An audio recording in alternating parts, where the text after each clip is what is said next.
அழைக்கப்பட்டிருக்கிற எல்லா தேவ பிள்ளைகளுக்கும் அன்பின் ஸ்தோத்திரத்தை தெரிவிக்கிறேன். இந்த நாளிலும் ஆண்டவருடைய வசனத்தை உங்களுக்கு அறிவிக்க பிரசங்கிக்க அடியானுக்கு அழைப்பு கொடுத்த கனத்திற்குரிய மதிப்பிற்குரிய அருமையான ஐயாவுக்கு இயேசுவின் நாமத்தில் நன்றியை வாழ்த்துக்களை தெரிவித்துக் கொள்கிறேன்.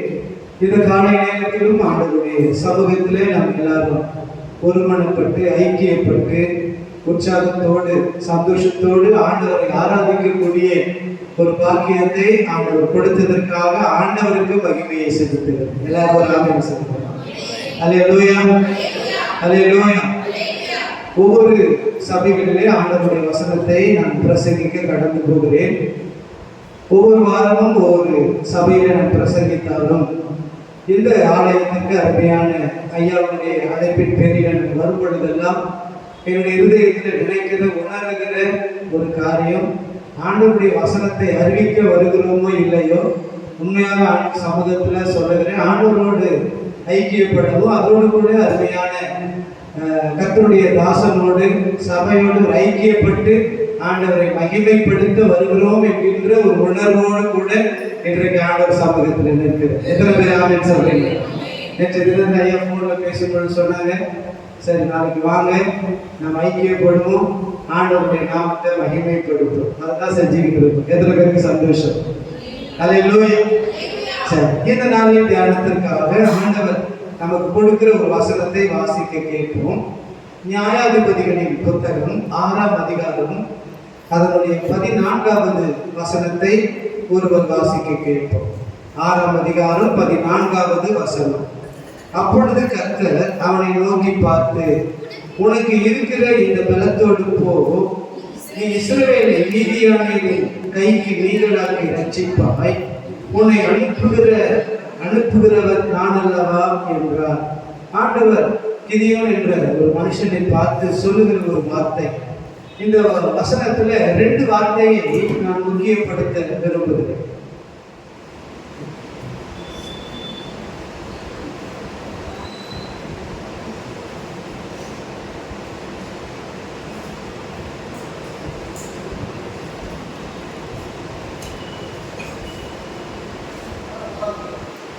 ரெண்டு வார்த்தையை நான் முக்கியப்படுத்த விரும்புகிறேன்.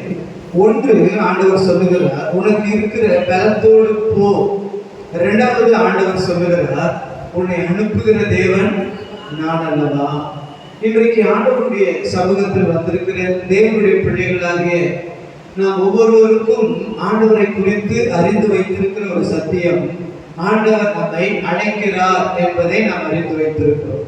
நீ எல்லாருமே சொல்ல முடியும், சொல்லுவீங்க, ஆண்டவர் என்னை அழைத்திருக்கிறார். பாவத்தினாலும் அக்கிரமத்தினாலும் மரித்து போயிருந்த ஆண்டவர் என்னை அழைத்தார். அவருடைய பிள்ளைகளாக அழைத்திருக்கிறார், அவருடைய ஜனங்களாக அழைத்திருக்கிறார், அவருடைய சமூகத்திற்கு ஆண்டவர் என்னை அழைத்திருக்கிறார். ஆண்டவரை அறியாத நிலையில் இருந்த என்னை அவரை அறிந்து கொள்ளும்படி ஆண்டவர் என்னை அழைத்திருக்கிறார்.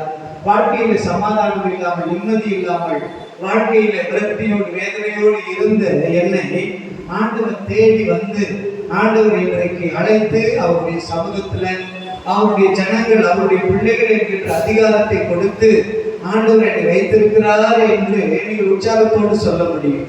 இன்றைக்கு கர்த்தருடைய ஊழியக்காரனாக கர்த்தருடைய வசனத்தை நான் உங்களுக்கு சொல்லுகிறேன். நம்முடைய தேவன் நம்மை அழைக்கின்ற தேவன் மாத்திரம் அல்ல, நம்மை அனுப்புகிற ஒரு தேவனாய் இருக்கிறார். எல்லாரும் ஒரு ஆமென் சொல்லுங்க. அல்லேலூயா. ஆண்டவர் நம்மை அனுப்ப விரும்புகிறார்.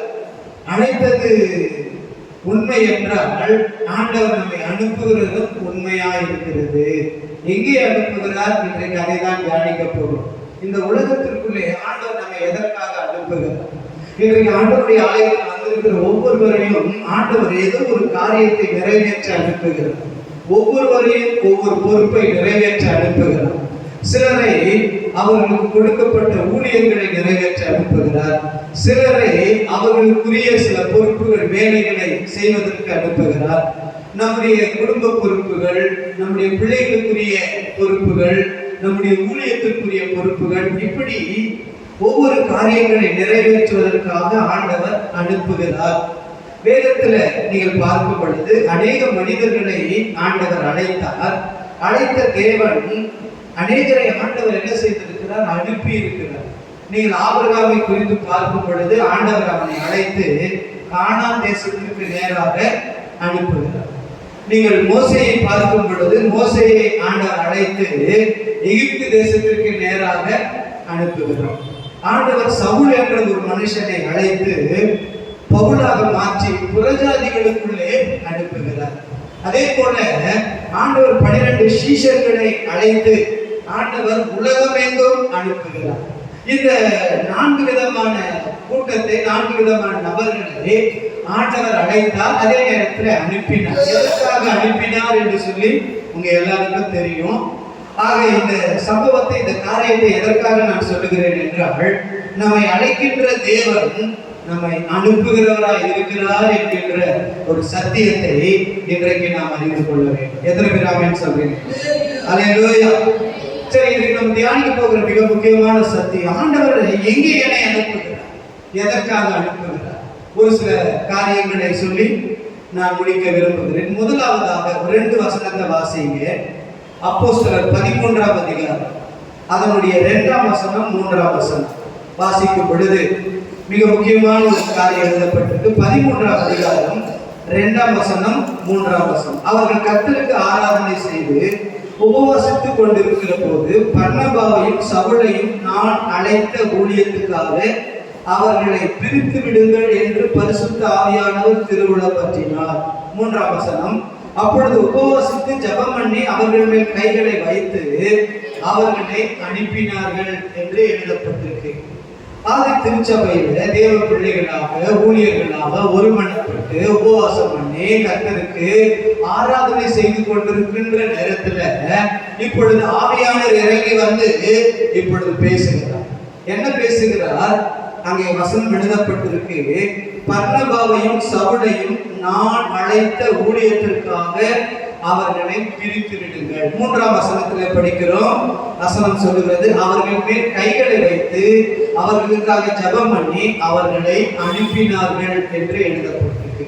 இந்த 2 வசனத்தை வாசிக்கும் பொழுது நான் புரிந்து கொண்ட ஒரு சத்தியம், ஆண்டவர் அனுப்புகிறார் என்று நாம் தியானிக்கிறோம். எதற்காக ஆண்டவர் இந்த 2 பேரை, அதாவது பர்னபா, சவுல், இந்த 2 பேரை ஆண்டவர் எதற்காக அழைத்திருக்கிறார், எதற்காக அனுப்ப விரும்புகிறார் என்றால், ஆண்டவர் சொல்லுகிறார், நான் அழைத்த ஊழியத்தை அவர்கள் நிறைவேற்றுவதற்காக அவர்களை அனுப்புங்கள்.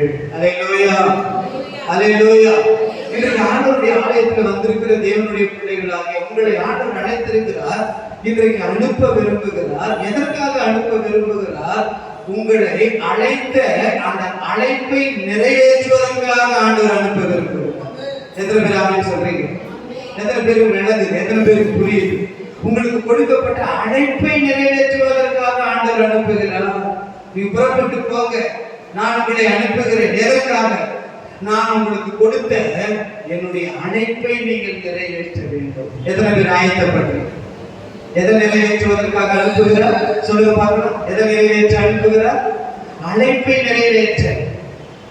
நான் ஆரம்பத்தில் சொன்னேன், நீங்க எல்லாரும் சொல்றீங்க ஆண்டவரை அழைச்சிருக்காரு.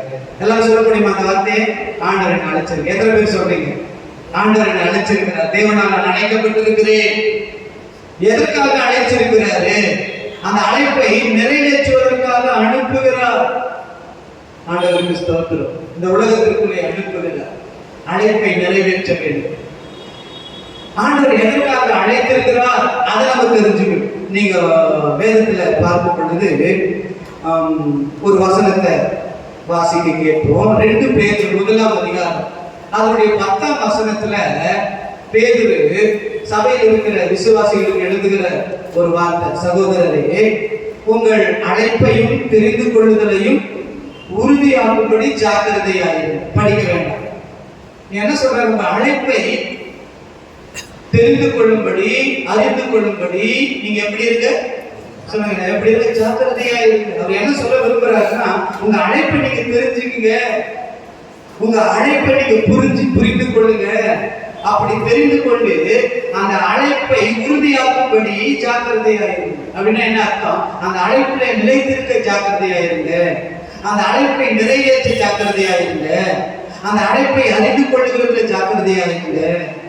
இன்னைக்கு நிறைய தேவ பிள்ளைகளுக்கு ஆண்டவர் எதற்காக ஆண்டவர் அழைத்திருக்கிறார் என்பதை அறிஞ்சிருக்கிறாங்க, ஆனால் எதற்காக அழைத்திருக்கிறார் என்ற ஒரு அறியாமையில் இருக்கிறாங்க. எத்தனை பேருக்கு புரியுது நான் சொல்ற வார்த்தை? இன்னைக்கு தேவனுடைய ஆலயத்தில் வந்திருக்கிற தேவனுடைய பிள்ளைகளாகிய நீங்கள் உங்களுடைய அழைப்பை முதலாவது அறிந்து கொள்ளணும். சரி, இப்ப அறிந்து கொண்டிருக்கிறோம். எதற்காக ஆண்டவர் அழைத்திருக்கிறார்? அறிந்து கொண்ட அந்த அழைப்பை நிறைவேற்றுவதற்காக ஆண்டவர் என்ன பண்றாரா?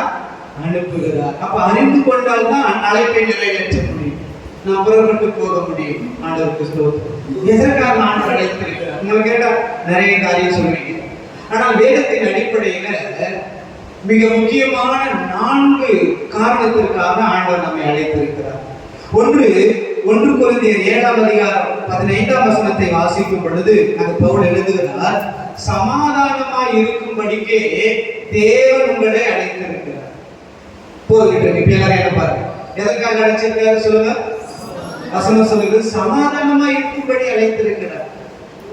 அங்க அப்போஸ்தலர் 13ஆம் அதிகாரத்தில் நான் சொல்லிட்டேன், அதாவது நான் அழைத்த என்னுடைய அழைப்பை நிறைவேற்ற அவர்களை அனுப்புகிறேன் என்று ஆண்டவர் சொல்லிட்டார். இன்னைக்கு ஆண்டவருடைய ஆலயத்தில் இருக்கிற நம்ம ஒவ்வொருவருக்கும் ஆண்டவர் சொல்லுகிற காரியம், என்னுடைய அழைப்பை நிறைவேற்ற இன்றைக்கு நான் உங்களை அனுப்புகிறேன், நீங்க புறப்பட்டு போங்க. இந்த ஆலயத்தில் இருக்கிற எல்லாரையும் நான் அழைச்சிருக்கிறேன், எல்லாரையும் நான் அனுப்புகிறேன். எதற்காக என் அழைப்பு நீங்க நிறைவேற்ற நான் உங்களை அனுப்புகிறேன். என்ன அழைப்பு? முதலாவது ஆண்டவர் பேசுறாரு, சமாதானமா இருக்கிறதுக்காக நான் அழைச்சிருக்கிறேன். அப்படின்னா என்ன அர்த்தம்? இந்த உலகத்துல புறப்பட்டு போய் நீங்க என்ன பண்ணணும்? எப்படி இருக்கணும்? சமாதானமா இருக்கணும். அதுதான் என்னுடைய அழைப்பு. நீங்க சமாதானமா இருந்தாதான் ஆண்டவர் உங்களுக்கு கொடுத்த அழைப்பை நீங்கள் நிறைவேற்றுகிறீர்கள் என்று அர்த்தம். எத்தனை பேருக்கு புரியுது? ஒன்னும் புரியல. இந்த உலகத்துல நம்ம சமாதானமா இருந்தாதான் ஆண்டவருடைய அழைப்பை சொல்லுங்களேன் நிறைவேற்றுகிறோம் என்று அர்த்தம். இந்த சமாதானம் என்று சொல்லும்போது 2 வகை, 2 காரியம் இருக்கு. நான் புரிந்து கொண்ட ஒரு காரியம். ஒண்ணு, தனிப்பட்ட வாழ்க்கையிலே நான் சமாதானமா இருக்கணும், அதற்காக ஆண்டவர் அழைச்சிருக்கார். 2வது, மற்றவர்களோடு நான் சமாதானமா இருக்கணும், அதற்காக ஆண்டவர் அழைச்சிருக்கார். எத்தனை பேருக்கு புரியுது? ஒண்ணு, தனிப்பட்ட வாழ்க்கையில எனக்கு நல்லா தெரியும் நான் சமாதானமா இருக்கேன், நான் நிம்மதியா இருக்கேன், நான் சந்தோஷமா இருக்கேன். மற்றவங்க கேட்கும்போது எப்படி இருக்கீங்க சிஸ்டர், எப்படி இருக்கீங்க பிரதர், சும்மானாலும் போய் சொல்றாங்க பாருங்க, நல்லா இருக்கு சிஸ்டர். நிறைய பேர் போய் சொல்லிட்டு எல்லாரும் சரிங்க, அப்படி எல்லாரும் சொல்லுங்க. சுகமா இருக்கீங்களா? நல்லா இருந்துச்சுங்க, நல்லா சந்தோஷமா இருக்கு. அது ஐயா கேட்டாலும் சரி, அது அக்கா கேட்டாலும் சரி, அது அண்ணா கேட்டாலும் சரி, அல்லது யார் கேட்டாலும் சரி, நல்லா இருக்கும். ஆண்டவருக்கு ஸ்தோத்திரம். சில நேரத்துல சில நபர்களிடத்துல அதை எதுக்கு கேட்கறீங்க அப்படி சொல்லுவோம். சில இடங்கள் அது உரிமையா யார்கிட்ட பேசணுமோ அவங்க கிட்ட சொல்லுவோம். ஆனா அதிகமா மற்றவர்கள் நம்மை பார்த்து நல்லா இருக்கீங்களா, சமாதானமா இருக்கீங்களா அப்படின்னு கேட்டா நல்லா இருக்கும். ஆனா உண்மையாக நம்ம எப்படி இருக்கிறோம்? நல்லா இல்லை, சமாதானமா இல்லை. தனிப்பட்ட வாழ்க்கையில நாம் சமாதானமா இருக்க வேண்டும் என்பதற்காக அழைத்திருக்கிறார். இதற்கு ஆண்டவருடைய ஆலயத்தில் வந்திருக்கிற தேவனுடைய பிள்ளைகளாக உங்களை நீங்களே நிதானிச்சு பாருங்க, உங்க வாழ்க்கையை நீங்களே நிதானிச்சு பாருங்க. உங்களுக்கு ஆசீர்வாதம் இருக்கும், நன்மைகள் இருக்கும், உயர்வுகள் இருக்கும், மேன்மைகள் இருக்கும். நீங்க நினைக்கிற காரியம் நடக்குதோ நடக்கலையோ அது ஒரு பக்கம் இருக்கட்டும். தனிப்பட்ட வாழ்க்கையில நான் சமாதானமா இருக்கிறேனா அதை நினைச்சு பாருங்க. நீங்க வாலிபர்களா இருக்கலாம், அது ஒரு குடும்பத்தை நடத்துகிற ஒரு பெரியோர்களா இருக்கலாம், வயதானவர்களா இருக்கலாம். நீ எந்த நிலையில இருந்தாலும் நான் தனிப்பட்ட வாழ்க்கையில நான் சமாதானமா இருக்கிறேனா என்று நிதானிச்சு பாருங்க. ஒருவேளை நீங்க சமாதானமா உங்களுக்குள்ள நீங்க சமாதானமா இல்லைன்னா இன்னும் உங்களுடைய அழைப்பை நீங்க நிறைவேற்றவில்லை என்று அர்த்தம். எத்தனை பேர் ஒத்துக்கிறீங்க? ஒன்று. அடுத்து சமாதானம், மற்றவர்களோடு சமாதானமாய் நாம் இருக்க வேண்டும் ஆண்டவர் விரும்புகிறார். நீங்கள் ரோமர் 12ஆம் அதிகாரம் அதனுடைய 18ஆம் வசனத்தை வாசிக்கும் பொழுது அந்த பவுல் எழுதுகிறார், கூடுமானால் எல்லா மனுஷர்களோடு சமாதானமாய் இருங்கள். யாரோட சமாதானமா இருக்கணுமா சொல்லுங்களேன்? எல்லா மனுஷனும் யார் யாரோட சமாதானமா இருக்கணும். நீங்க பவுல் யாரையெல்லாம் கூப்பிட்டு சொல்றாருன்னு நீங்க நினைக்கிறீங்க? எல்லா மனுஷரோடு. சரி, இப்படி கேட்கிறேன், இந்த கேள்வி உங்களுக்கு ஈஸியா புரியும். யாரோடலாம் நீங்க சமாதானமா இருக்க விருப்பப்படுறீங்க? விரும்புவீங்க? இப்ப சொல்லுங்க, யாரோடலாம் சமாதானமா சந்தோஷமா ஐக்கியமா இருக்க விருப்பப்படுவீங்க? சொல்லுங்க. இதை சொன்னீங்கன்னா இப்ப அடுத்தது புரிஞ்சிடும். நான் நேசிக்கிறவர்களோடு சமாதானமா இருக்கணும். யார் நேசிக்கிறீங்க? சோத்திரம்.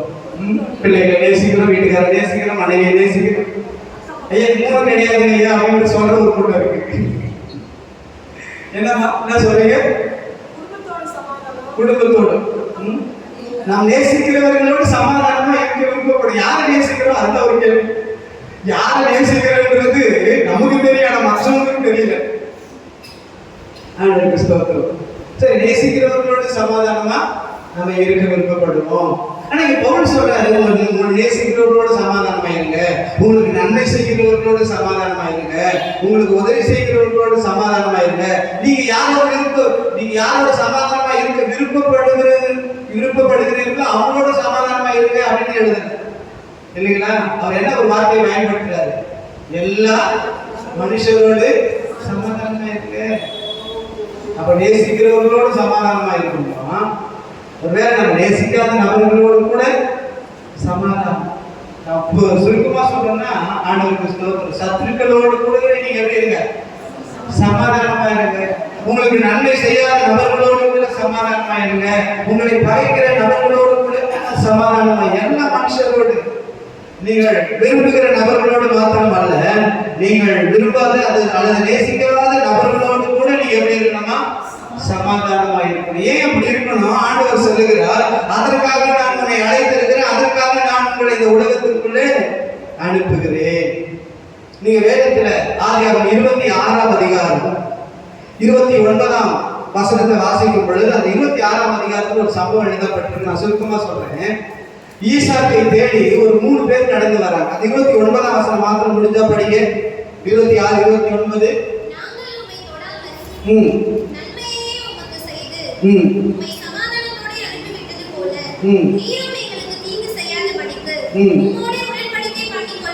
உம்மோடு உடன்படிக்கை பண்ணிக்கொள்ள வந்தோம் என்று ஒரு 3 பேர் சொல்றாங்க.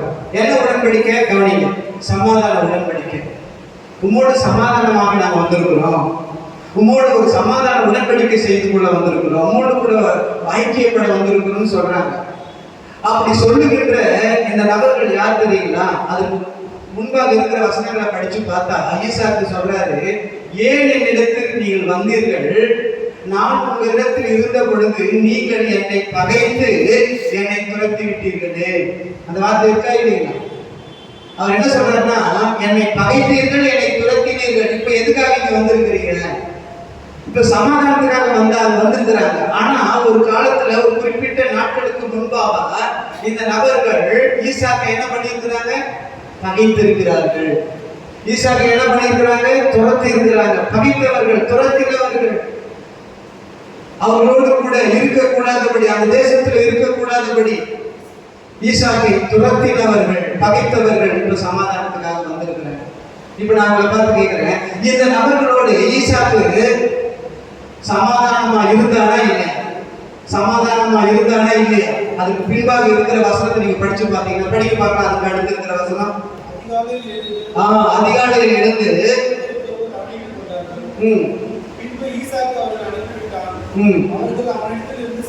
அதிகாலையில் எழுந்து ஈசாக்கு அவர்களுக்கு விருந்து கொடுக்கிறான். இப்படி பகைத்த நபர்களுக்கு, துரத்தின நபர்களுக்கு அவர்களோட சமாதானமா இருந்தது மாத்திரமல்ல, அது சமாதான ஒரு உடன்படிக்கை செய்து கொண்டது மாத்திரமல்ல, வசனம் சொல்லுகிறது அவங்களுக்கு ஒரு விருந்து பண்ணனா இல்லைங்களா? யாருக்கு? பகைத்தவர்களுக்கு. யாருக்கு? துரத்தினவர்களுக்கு. என்ன செய்யலாம்? விருந்து செய்யலாம். விருந்து யாருக்கு நம்ம செய்வோம்? துரத்தினவங்க விருந்து செய்வோம், பகைச்சவங்களுக்கு விருந்து செய்வோம். விருந்து யாருக்கு செய்வோம்? எங்க வீட்டுக்காரருக்கு செய்வோம் அப்படி சொல்லுவீங்க நீங்க.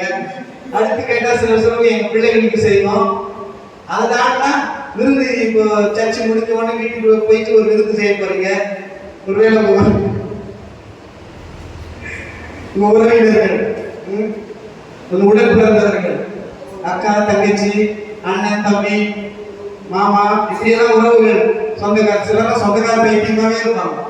சொந்தக்காரர் வந்துட்டா பலமா விருந்து நடக்கும். ஊழியக்காரர் வந்துட்டா தப்பா எடுத்துக்காதீங்க, எனக்கு நடக்கிற சம்பவத்தை சொல்றேன். ஊழியக்காரர் வந்துட்டா ஏற்கனவே இருந்த தீய சுட வச்சு அவங்க கொடுத்துருவாங்க. ஆனா அதே அக்கா தங்கச்சியா தான் வந்துட்டு இருப்பாங்க. ஐயோ, தீ மட்டுமா இருக்கும்? நடக்கிற காரியங்கள் எல்லாரும் அப்படி கிடையாது. அப்படிங்கிறத செய்யறாங்க. சரி இருக்கட்டும். ஆனா இந்த ஈசாக்கு விருந்து பண்றான் யாருக்கு? உறவினர்களுக்கு அல்ல, நண்பர்களுக்கு அல்ல, அல்லது தன்னை நேசித்த நபர்களுக்கு அல்ல, தனக்கு உதவி செய்தவர்களுக்கு அல்ல, தன்னை உயர்த்தினவர்களுக்கு அல்ல, தன்னுடைய பெற்றோர்களுக்கு அல்ல. யாருக்கு விருந்து செய்கிறான்? தன்னை பகைத்த, தன்னை துரத்தின, தன்னுடைய வாழ்க்கையினுடைய ஆசீர்வாதத்தை கெடுத்த அந்த சத்துருக்களுக்கு விருந்து பண்ணி சமாதானத்தோடு கூட அவர்களை அனுப்புகிறார். அவர்களோடு சமாதானமானான். காரணம் என்ன? ஒருவேளை அவனுக்கு தெரியும், ஈசாக்குக்கு தெரியும், ஆண்டவர் என்னை அழைத்தது எதற்காக? மற்றவர்களோடு சமாதானமாய் இருப்பதற்காக, சத்துருக்களோடு சமாதானமாய் இருப்பதற்காக, என்னை பகைத்த ஜனங்களோடு சமாதானமாய் இருப்பதற்காக, என்னை நிந்தித்த ஜனங்களோடு சமாதானமாய் இருப்பதற்காக, எனக்கு தீமை செய்து என்னுடைய வாழ்க்கை ஆசீர்வாதங்களை கெடுத்த ஜனங்களோடு சமாதானமாய் இருப்பதற்காக ஆண்டவர் என்னை அழைத்து இந்த உலகத்திற்குள்ளே அனுப்பி இருக்கிறார். ஆகையினாலே நான் சத்துருக்களோடு சமாதானமா இருப்பேன் என்று சொல்லி நல்ல ஒரு விருந்து செய்து அவர்களோடு கூட ஒரு சமாதான உடன்படிக்கை செய்கிறார்.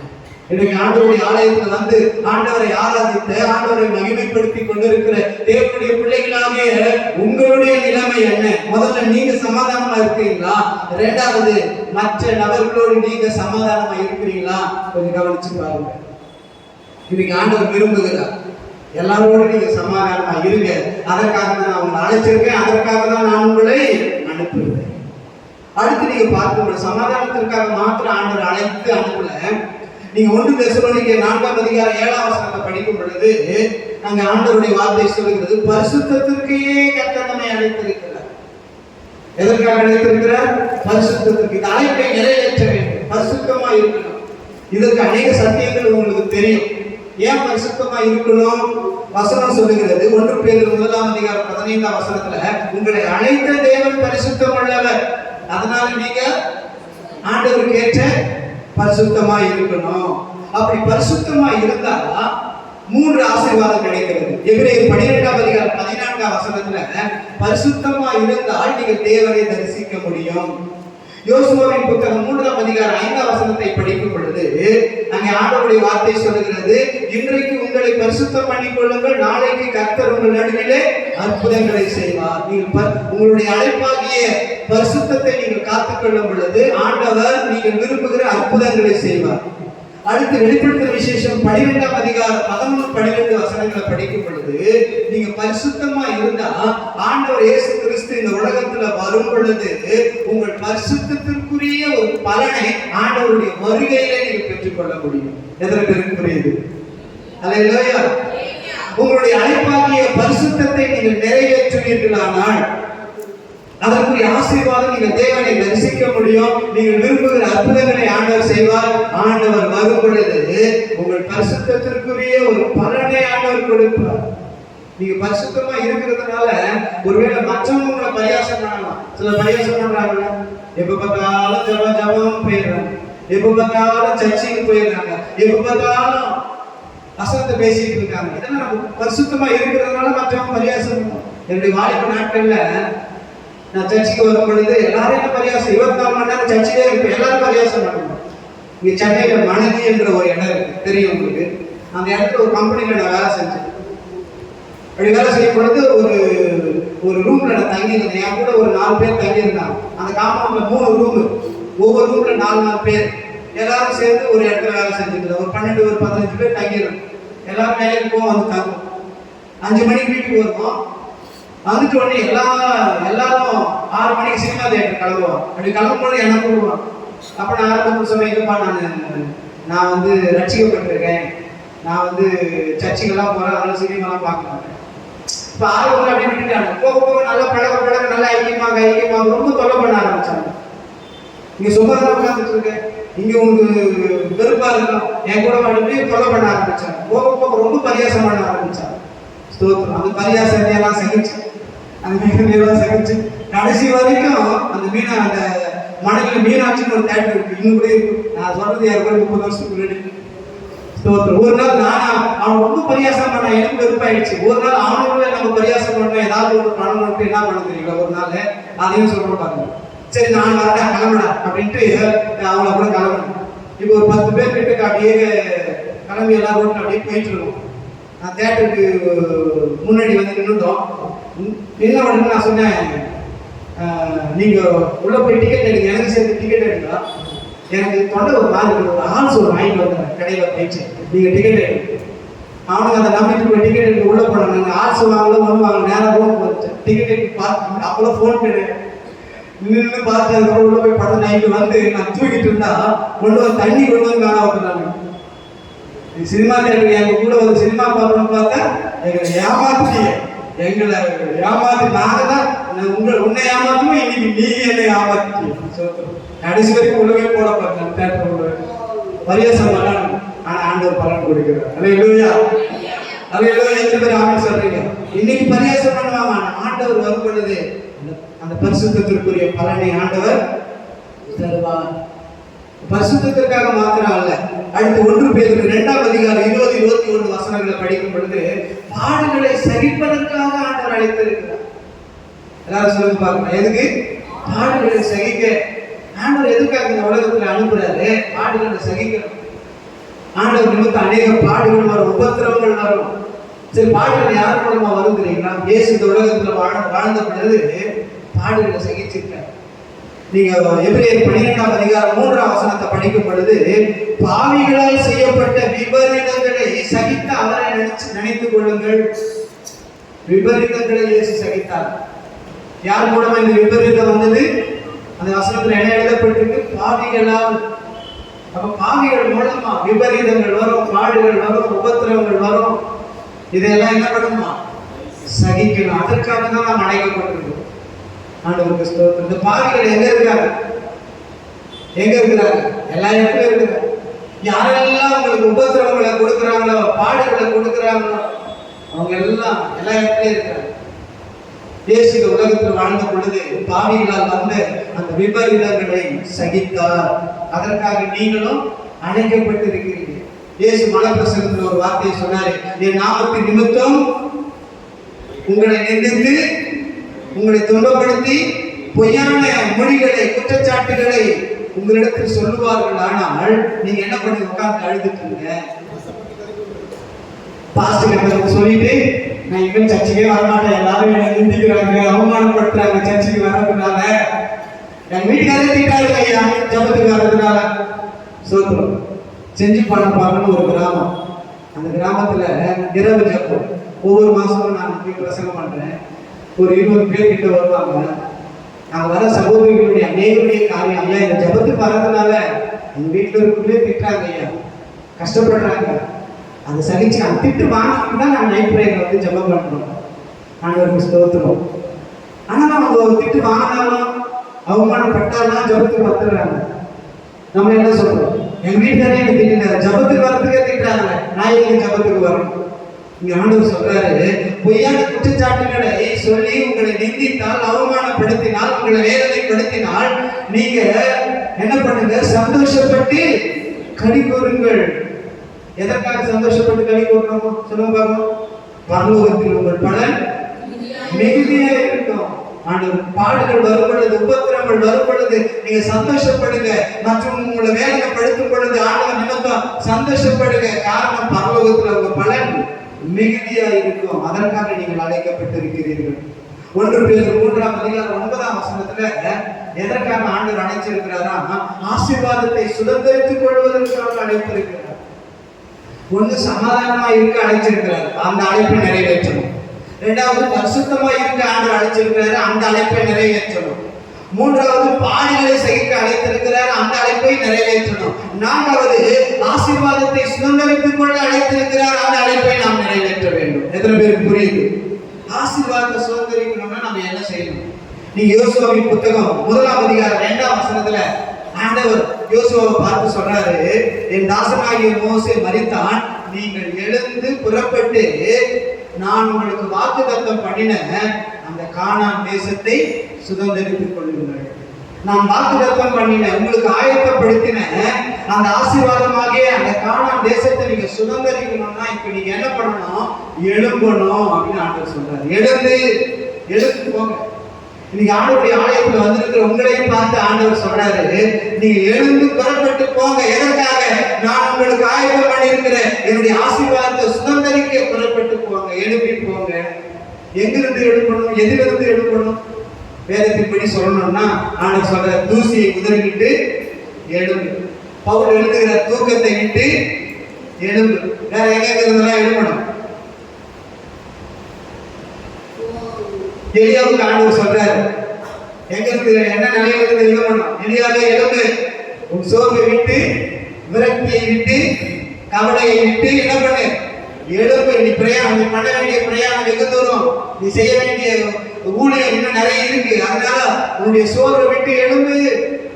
ஆண்டவருக்கு ஸ்தோத்திரம். எங்க சவரோட சபையில் கூட அந்த காரியத்தை சொன்னேன். என்னன்னா, அதாவது இப்படிப்பட்ட காரியத்துக்கு எழும்புறமோ இல்லை, பாவத்தை விட்டு எழும்புறமோ, தூக்கத்தை விட்டு எழும்புறமோ இல்லை. ஆனா ஒரு சில காரியங்கள்ல நாம் எழும்புறோம் அல்லது மற்றவர்களை எழுப்புறோம். என்ன காரியம் சொல்றேன்னா, பிள்ளைங்க நல்லா தூங்கிட்டு இருப்பான், அவனை மாத்திரம் கரெக்டா எழுப்புது. எதற்காக? ஸ்கூலுக்கு அனுப்புவதற்காக. எத்தனை நாள்? 6 நாள் கரெக்டா எழுப்பிடுவோம். 7வது நாள் ஞாயிற்றுக்கிழமை வந்தா மாத்திரம் பிள்ளைங்க தூங்கிட்டு இருப்பாங்க. ஞாயிற்றுக்கிழமை அப்ப மாத்திரம் பெற்றோர்களுக்கு என்ன வருது, செல்லம் தூங்குது, கொஞ்ச நேரம் தூங்குது, கொஞ்ச நேரம் தான் இருக்கு. அன்னைக்கு ஞாயிற்றுக்கிழமை தான் பிள்ளைங்க செல்லம் தூங்கணும்.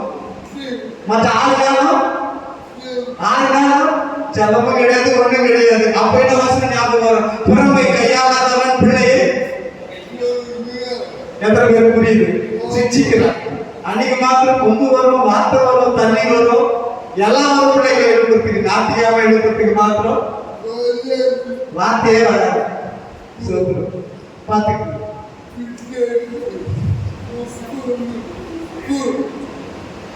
இது சொல்லப்படுறது கூட எப்படி கோபமா தான் இருக்கும். இப்ப நான் கேட்கிறேன், 6 நாள் எழுப்புறீங்கல்ல, 7வது நாள் எழுப்பணுமா எழுப்பக்கூடாது? அன்னைக்கு மாத்திரம் ஏன் யோசிக்கிறீங்க? நான் எழுப்புறேங்க ஐயா அப்படின்னு சொன்னீங்கன்னா கத்தனை யோசி. சிலர் எழுப்புறது, சிலர் சொன்னாங்க, சிலர் சொல்றாங்க, ஐயா ஒரு நாள் தான் பிள்ளைக்கு லீவ் கிடைக்குது, அன்னைக்கு ஒரு நாள் போட்டுருக்கீங்க ஐயா. நான் சொல்றேன், அன்னைக்கு ஒரு நாள் தான் உங்களுக்கு ஆண்டவருடைய ஆசீர்வாதம் கிடைக்குது ஆலயத்துல.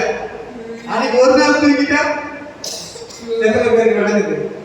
ஆசீர்வாதத்தை சுதந்திரிக்கணும்னா ஆண்டவரை தேடுவதற்கு எழும்ப வேண்டும், ஜெபம் பண்ணுவதற்கு எழும்ப வேண்டும், ஆண்டவர் சன்னிதானத்தில் வருவதற்கு எழும்ப வேண்டும், ஆண்டவருடைய நாமத்தை மகிமைப்படுத்த எழும்பணும்.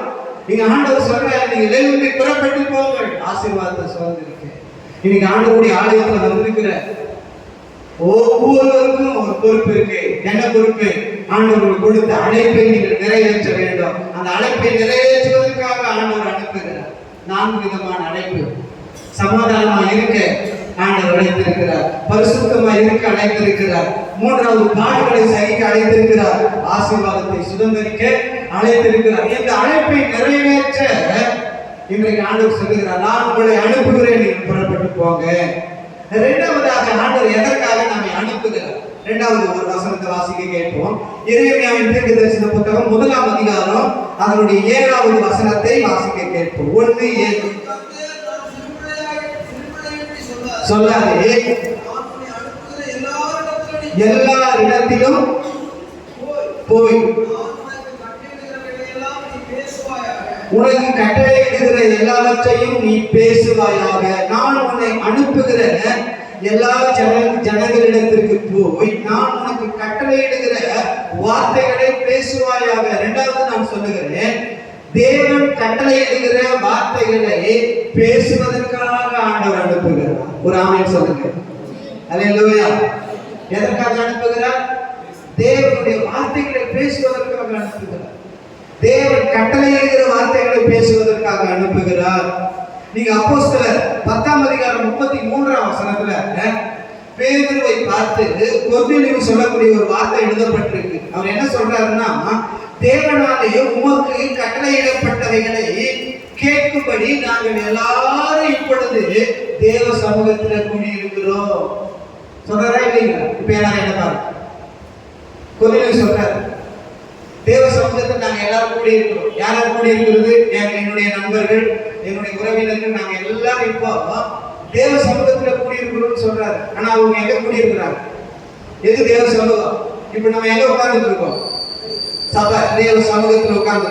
இப்ப இந்த இடத்த பார்த்து நீங்க தேவ சமூகத்துல உட்கார்ந்துட்டு இருக்கீங்க அப்படின்னு சொன்னா நீங்க எல்லாரும் ஆமென் சொல்லுங்க. ஆமாங்க, ஏன் நாங்க தேவ சமூகத்துல உட்கார்ந்து? ஏன்னா இது ஆலயம், ஆண்டவருடைய சமூகம். ஆனா அந்த ஆலயத்துல உட்கார்ந்துட்டு இருந்தாங்க இல்ல, வீட்டுல உட்கார்ந்துட்டு இருந்தாங்க. அதனால நான் யோசித்து பார்த்தேன், இங்க கோவில சொல்லும் பொழுது ஆண்டவரால் சொல்லப்பட்ட வார்த்தைகளை கேட்பதற்காக நாங்க எங்க வீட்டுல கூடியிருக்கிறோம் அப்படின்னு சொல்லியிருக்கலாம். அப்படி சொல்லாம இப்பொழுது நாங்கள் தேவ சமூகத்துல கூடியிருக்கிறோம். அப்போ அவங்க ஆண்டவருடைய நாமத்தினால கூடி இருக்கிற அந்த கூடுகையை, அந்த கோவிலை என்ன நினைக்கிறாருன்னா, என்ன நம்புறாருன்னா, இது தேவ சமூகம் அப்படின்னு ஃபீல் பண்றாரு. அப்படி உணர்ந்து சொல்றாரு, தேவ சமூகத்துல கூடியது. எதற்காக கூடியிருக்கிறோம்னா, தேவனால் உமக்கு கட்டளையிடப்பட்ட வார்த்தைகள் இருக்கு, அந்த வார்த்தைகளை கேட்பதற்காக கூடியிருக்கிறோம். இப்ப பேதுரு எதற்காக வந்திருக்கிறாரு? தேவனால் கட்டளையிடப்பட்ட வார்த்தையை அறிவிக்க வந்திருக்கிறாரு. ஆண்டவர் அதற்காக அவரை அனுப்பி இருக்கிறார்.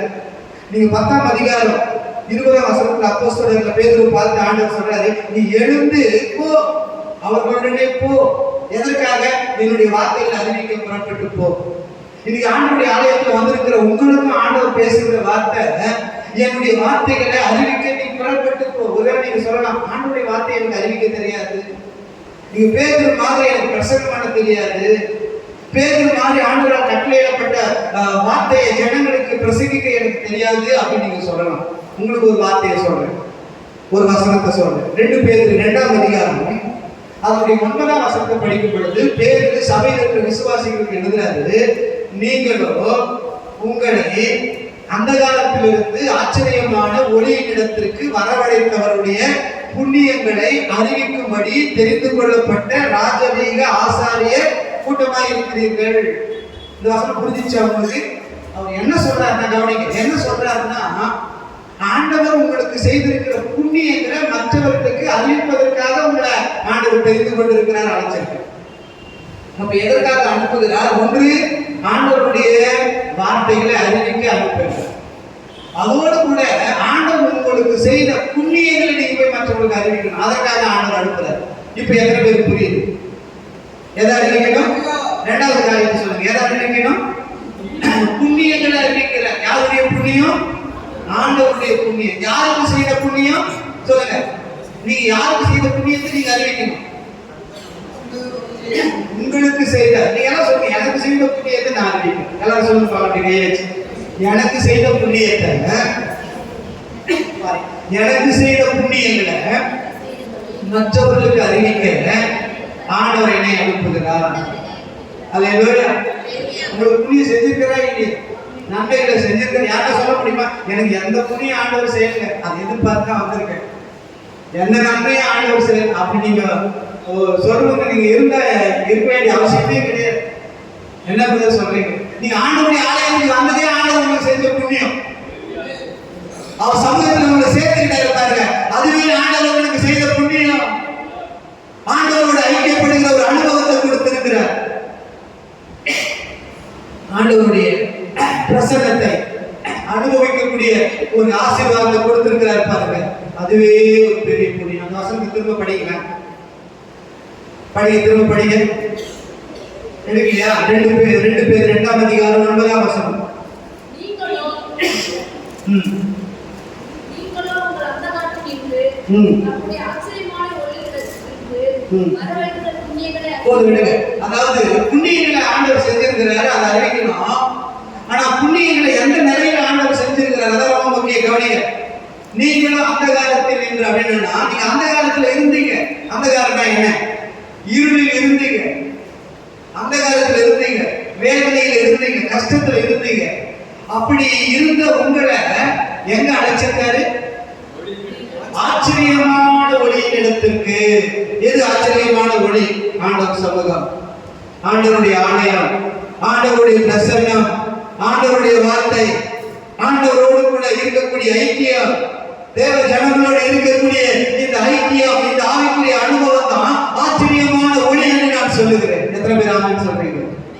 இந்த ஒளி இல்லத்துக்கு ஆண்டவர் உங்களை அழைத்திருக்கிறார். இருளில் இருந்த உங்களை ஆச்சரியமான இந்த ஒளி இல்லத்திற்கு அழைத்து ஆண்டவர் உங்களுக்கு புண்ணியங்களை செய்திருக்கிறார். இந்த புண்ணியங்களை நீங்கள் மற்றவர்களுக்கு அறிவிப்பதற்காக தெரிந்து கொள்ளப்பட்டிருக்கீங்க, அழைக்கப்பட்டிருக்கீங்க, இப்போ அனுப்பப்படுகிறீர்கள். ஆமென் சொல்லுங்க. இந்த ஆராதனை முடிந்தவனே ஆண்டவர் உங்களை அனுப்புறார். எதற்காக? புண்ணியங்களை அறிவிப்பதற்காக. யாருக்கு இந்த புண்ணியத்தை அறிவிக்கணும்? ஆண்டவருக்கு ஸ்தோத்திரம். இந்த உலகத்தில் இருக்கிற ஜனங்களுக்கு அறிவி. இயேசு 12 சிஷ்யர்களை அழைச்சி என்ன பண்றாரு, 3 வருஷம் கூடவே வச்சுக்கிட்டு இருக்காரு. கடைசியா போகும்பொழுது ஒரு வார்த்தையை சொல்றாரு. என்ன சொன்னார்? கடைசியா சீஷர்கள் சொன்ன வார்த்தை என்ன தெரியுமா? நீங்கள் உலகமெங்கும் புறப்பட்டு போய் சர்வ சிருஷ்டிக்கும் சுவிசேஷத்தை பிரசங்கியுங்கள். உலகமெங்கும் புறப்பட்டு போங்க, சுவிசேஷத்தை பிரசங்கம் பண்ணுங்க. இன்னைக்கு ஆண்டவருடைய ஆலயத்துல வந்திருக்கிற உங்களை பார்த்து ஆண்டவர் சொல்றாரு, நீங்க புறப்பட்டு போங்க. ஒரு பக்கம் சுவிசேஷத்தை அறிவிக்கணும், ஆண்டவர் உங்களுக்கு செய்த நன்மைகளை அறிவிக்கணும், அடுத்து ஆண்டவர் உங்களுக்கு செய்த புண்ணியங்களை மாற்றிருக்காரு. எது எப்படி இருந்தாலும் தேவனால் அழைக்கப்பட்டவர்கள் கட்டாயம் ஆண்டவர் செய்த புண்ணியங்களை மற்றவர்களுக்கு என்ன பண்ணணும்? அறிவிக்க வேண்டும். எத்தனை பேர் ஆயத்தப்படுறீங்க? அல்லேலூயா.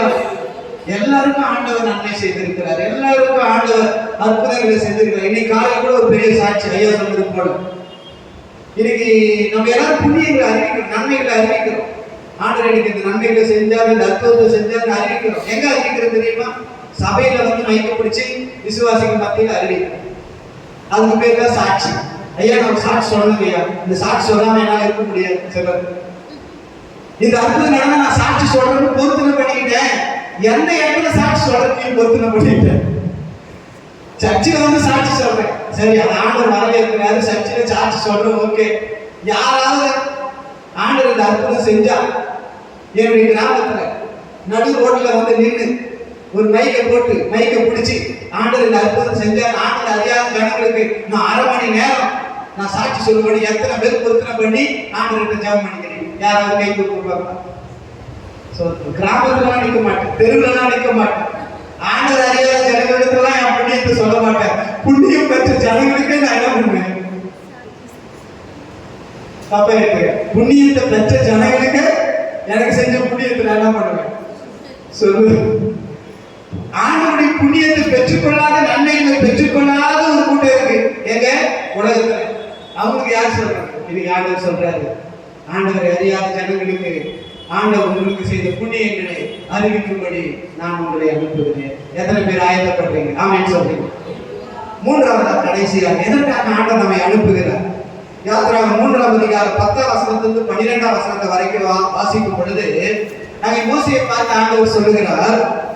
ஆண்டவர் அவனுக்கு தரிசனமாகி சொல்றாரு, நீ வா, நான் உன்னை என் ஜனங்களிடத்திற்கு அனுப்புவேன். எதற்காக? என் ஜனங்களை அழைத்து வரும்படி நான் உன்னை அனுப்புகிறேன். மூன்றாவது குறிப்பு சொல்ற கவனிங்க. எதற்காக ஆண்டவர் அனுப்புகிறாரா? அதாவது இந்த பூமியில் இருக்கிற ஜனங்களை அழைத்து கொண்டு வரும்படி ஆண்டவர் அனுப்புகிறார். ஒன்று, உங்களுடைய அழைப்பை நிறைவேற்ற அனுப்புகிறார். இரண்டாவது, தேவனுடைய வார்த்தைகளை அல்லது தேவன் உங்களுக்கு செய்த புண்ணியங்களை மற்றவர்களுக்கு அறிவிக்க அனுப்புகிறார். மூன்றாவது, இந்த பூமியில் இருக்கிற ஜனங்களை அழைத்து கொண்டு வரும்படி அனுப்புகிறார். இந்த 3 பொறுப்பு நமக்கு இருக்கு. நீங்க மோசேக்கு அதான் சொல்றாரு, என் ஜனங்களை நீ அழைத்து கொண்டு வரணும். என் ஜனங்க எங்க இருக்காங்க? எகிப்தில் இருக்கிறாங்க. எந்த நிலையில் இருக்காங்க? அடிமை தளத்துல இருக்காங்க. அடிமை தளத்துல என்ன பண்ணிக்கிட்டு இருக்காங்க? யாத்திராகமம் 2ஆம் அதிகாரம் 23ஆம் வசனத்தை படிக்கிறோம். இஸ்ரவேல் ஜனங்கள் அடிமை தளத்துல தவித்து ஆண்டவரை நோக்கி முறையிட்டு கொண்டிருந்தார்கள். தவிச்சுட்டு இருக்காங்க. அது மாதிரி இன்னைக்கு பூமியில் இருக்கிற ஜனங்கள் தவித்துக் கொண்டிருக்கிறார்கள். அப்படி தவித்துக் கொண்டிருக்கிற ஜனங்களை நீ என்னுடைய சமூகத்துல அழைத்து கொண்டு வரும்படி நான் உன்னை அனுப்புகிறேன் என்று ஆண்டவர் சொல்லுகிறார். எத்தனை பேர் ஆமென் சொல்றீங்க? அல்லேலூயா. இந்த பூமியில் இருக்கிற ஜனங்கள் எப்படிப்பட்ட நிலையில இருக்காங்க? அடிமை தளத்துல இருக்கிறாங்க. அந்த அடிமைத்தனத்துல தவிச்சுக்கிட்டு இருக்காங்க. என்னென்ன அடிமைத்தனம்? நிறைய காரியம் இருக்கு. தவிக்கிறதுனா என்ன? ஒரு ஒரு ஒரு காரியத்தை சொல்லுங்க. தவிக்கிறது. ஒரு ஒரு மீனை கொண்டு ஒரு தரையில போட்டா அது என்ன பண்ணும்? சொல்லுங்களேன். தவிக்கும்.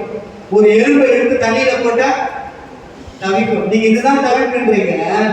ஒரு மனைவி சொல்றாங்க, ஐயா என் வீட்டுக்காரர் என்ன தவிப்புட்டு போயிட்டாருங்க ஐயா. 1ஆம் தேதி ஒரு வீட்டுக்கு ஜெபம் பண்ண போகுது. அப்ப வீட்டுக்கு போயிருக்கும் பொழுது ஒரு சகோதரியை கூட பேசிட்டு, ஐயா எனக்காக ஜெபம் பண்ணுங்க. என்ன குறிப்பு? எதுக்காக ஜெபிக்கிறீங்க? மகனுக்காக ஜெபம் பண்ணுங்க. ஒரே பொண்ணுங்க ஐயா, படிச்சுட்டு இப்போ வேலை செஞ்சுட்டேன், கல்யாணம் பண்ணணும், 23 வயசு, கல்யாணம் பண்ண ஜெபம் பண்ணணும். சரி ஓகே, அடுத்து நான் என்ன பண்ணிட்டேன்? உங்க வீட்டுக்காரர் என்ன பண்றாருன்னு கேட்டு பட்டுக்கு ஒரு சில செகண்ட் அமைதி ஆயிட்டாங்க. அமைதியாயிட்டு அடுத்து சொன்னாங்க, அது எதுக்கு ஏன் கேட்குறீங்க? எங்கள் வீட்டுக்காரர் என்னை விட்டுட்டு போய் 12 வருஷம் ஆயிடுச்சுங்க. ஸோ அவங்க இந்த வார்த்தையை பயன்படுத்துறேன். தவிக்க வீட்டுக்கு போயிட்டாரு அவன் பயன்படுத்தல. ஆனா இப்ப நான் நினைக்கிறேன் அவன் வீட்டுக்காரு அந்த சகோதரி என்ன பண்ணிட்டு போயிருக்காரு சொல்லுங்களேன், தவிக்க வீட்டுக்கு. இது மாதிரி நிறைய ஜனங்கள் பூமியில தவிச்சுக்கிட்டு இருக்காங்க. ஆண்டவருக்கு ஸ்தோத்திரம்.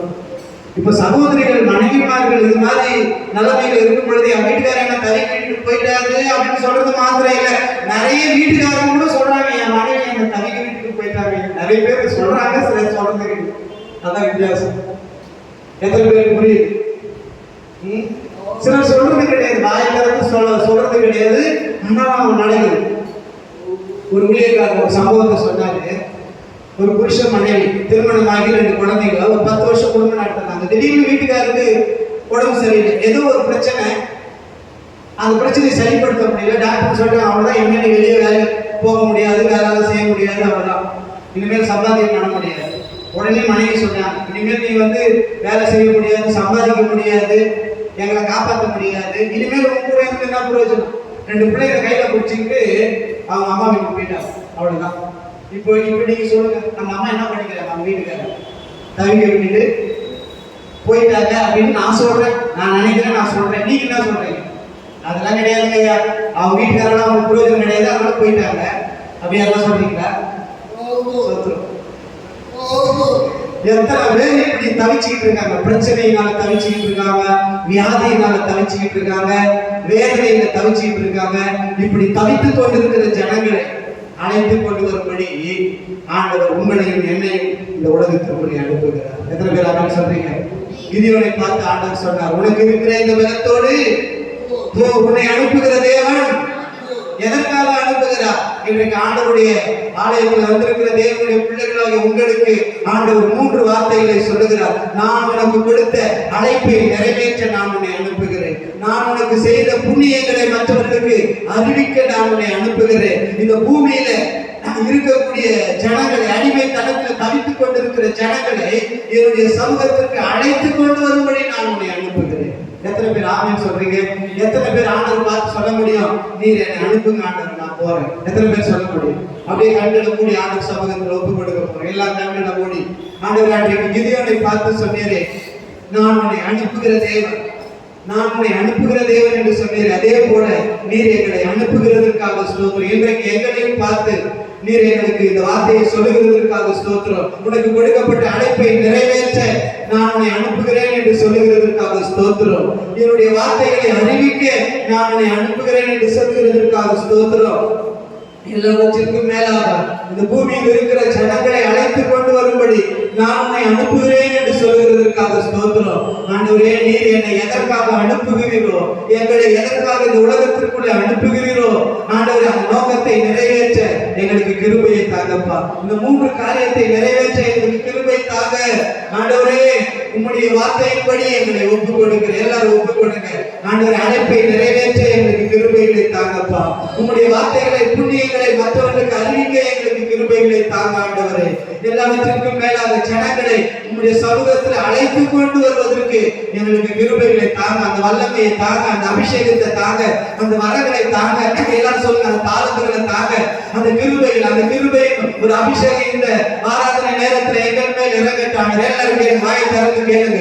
ஆண்டவரே, உங்களுடைய நோக்கத்தை நாங்கள் நிறைவேற்றணும். அதற்கு எங்களுக்கு உங்களுடைய கிருபை வேணும் ஆண்டவரே, உங்களுடைய வல்லமை வேணும் ஆண்டவரே, உங்களுடைய பலன் வேண்டும் ஆண்டவரே. என்னுடைய பலத்தினால் முடியாது, என்னுடைய பராக்கிரமத்தினால் முடியாது, பரிசுத்த ஆவியாருடைய வல்லமை எங்களுக்கு வேணும். எல்லாரும் கையை தட்டிட்டு ஒரே ஒரு நிமிஷம் கையை தட்டிட்டே கேளுங்க. என்னுடைய அழைப்பை நிறைவேற்றுகிற ஒரு வல்லமை என்னை இறங்கட்டும். உங்களுடைய வார்த்தைகளை மற்றவர்களுக்கு அறிவிக்கக்கூடிய ஒரு வல்லமை என்னை இறங்கட்டும் ஆண்டவரே. ஜனங்களை உங்களுடைய சமூகத்திலே கொண்டு வருவதற்குரிய ஒரு வல்லமை அபிஷேகம் இயேசுவின் நாமத்தில் எல்லாரும் கேளுங்க. கையை தட்டிக்கிட்டே கேளுங்க. ஷாபா தாரா லாதா ராதா ரீகா ரல்லா தாரா எல்லாரும் கேளுங்க. ஷாபா தாரா ரீகா ரல்லா தாரா தாரா லாதா. அந்த காலத்தில் இருக்கிற ஜனங்களை என்னுடைய சமூகத்திலே கொண்டு வருவதற்காக நான் உன்னை அனுப்புகிறேன். அந்த அபிஷேகத்தை கொடுத்து, அந்த வல்லமையை கொடுத்து நான் உன்னை அனுப்புகிறேன். ஒவ்வொருவர் மேலும் அந்த வல்லமை இறங்குவதாக, ஒவ்வொரு வாலிபர்கள் மேலும் அந்த வல்லமை இறங்குவதாக, ஒவ்வொரு பெரியவர்கள் மேலும் அந்த அபிஷேகம் இறங்கட்டும் ஆண்டவரே. அழைப்பை நிறைவேற்றுகிற ஒரு அபிஷேகம் இறங்கட்டும் ஆண்டவரே. புண்ணியங்களை அறிவிக்கக்கூடிய ஒரு அபிஷேகம் இறங்கட்டும் ஆண்டவரே. அடிமை இடத்துல தவித்துக் கொண்டிருக்கிற ஜனங்களை உங்களுடைய சமூகத்திலே கொண்டு வந்து நிறுத்துகிற ஒரு அபிஷேக சபையில் இருக்கிற ஒவ்வொரு வாலிபர்கள் மேலும் பெரியவர்கள் மேலும் அந்த அபிஷேகம் இறங்கட்டும் இறங்கட்டும் இறங்கட்டும் இறங்கட்டும் இறங்கட்டும் வானம் திறக்கப்படுவதாக பரிசுத்த ஆவியானவருடைய வல்லமை அபிஷேகம்